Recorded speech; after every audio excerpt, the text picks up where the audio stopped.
I'm 70 years old, and I'm going to tell you something nobody warned me about, something I wish I'd understood before it was almost too late.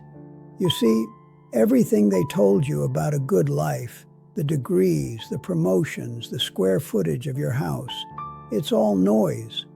Beautiful noise, sure, convincing noise, but it's not life. It's the echo of life. And I spent most of mine listening to echoes while the real thing, just slipped through my fingers like smoke. Back in 2020, my body finally broke the silence.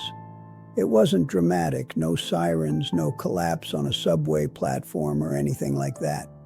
Just a sudden slurring of words over breakfast, this numbness in my left arm, and then, well, confusion. The kind that doesn't just fog your thoughts, it erases the map. I remember trying to say my wife's name, and my mouth wouldn't obey. And I thought, oh, okay. This isn't exhaustion. This was a reckoning. Like, finally. They rushed me to the hospital.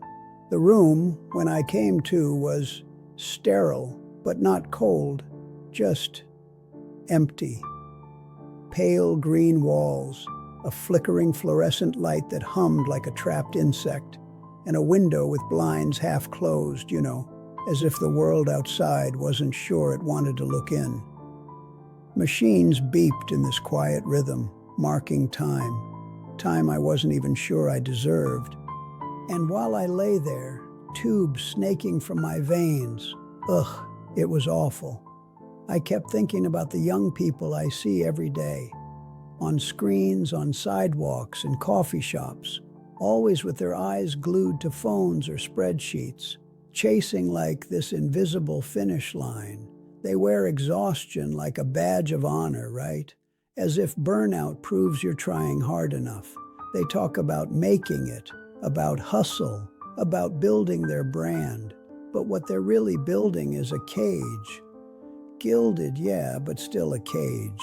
And the worst part? They think they'll escape it later. Later, well, later never comes. Before the stroke, I was one of them. Just older, slower, and, better at hiding the panic.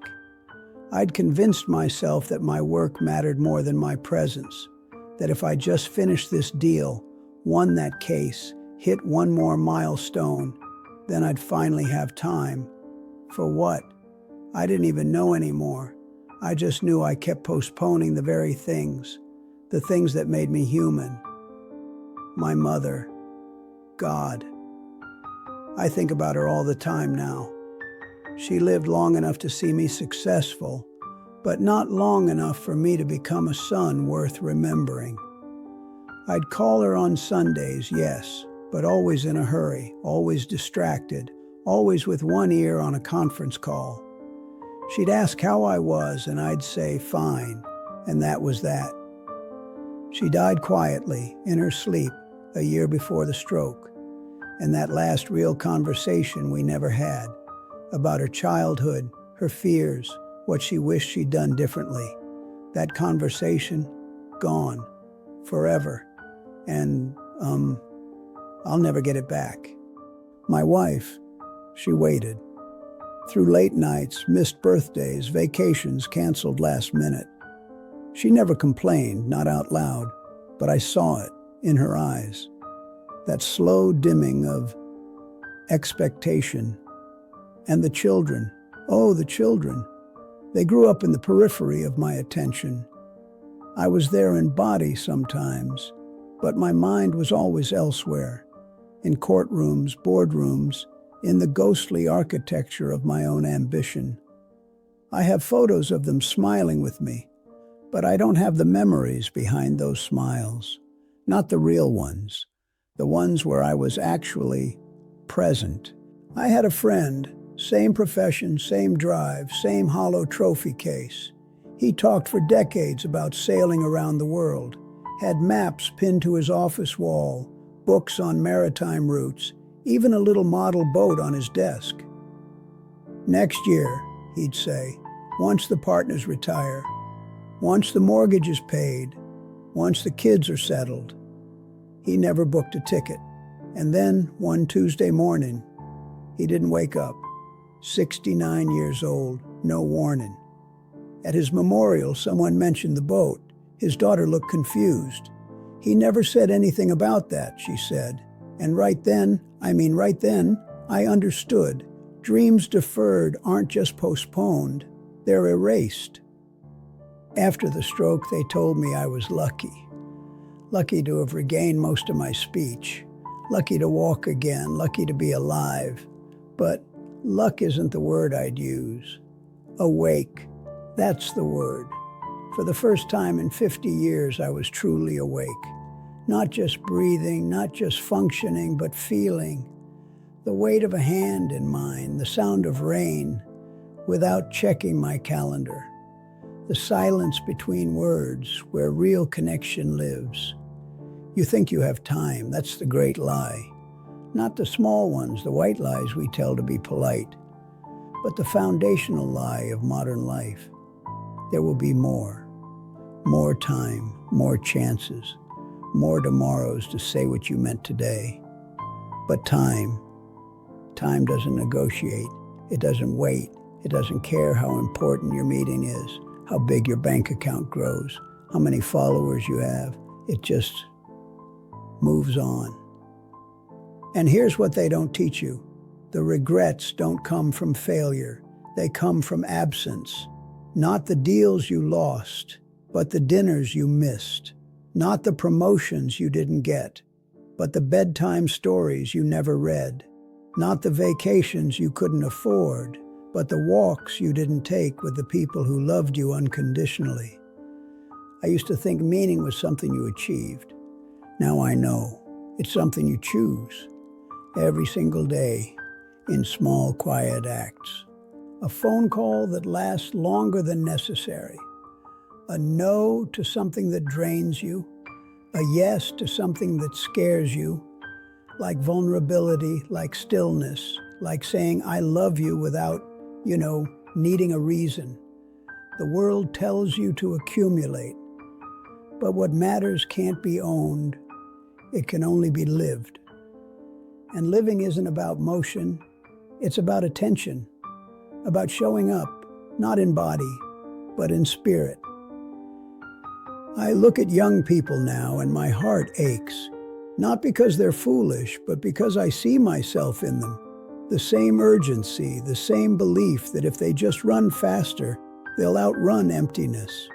But emptiness isn't behind you. It's what grows in the spaces you leave unfilled. My stroke didn't give me a second chance. It gave me a first real one.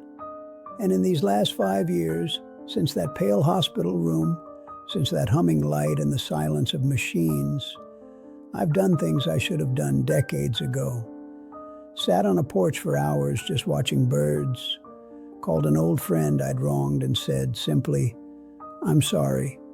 Started painting, badly but joyfully.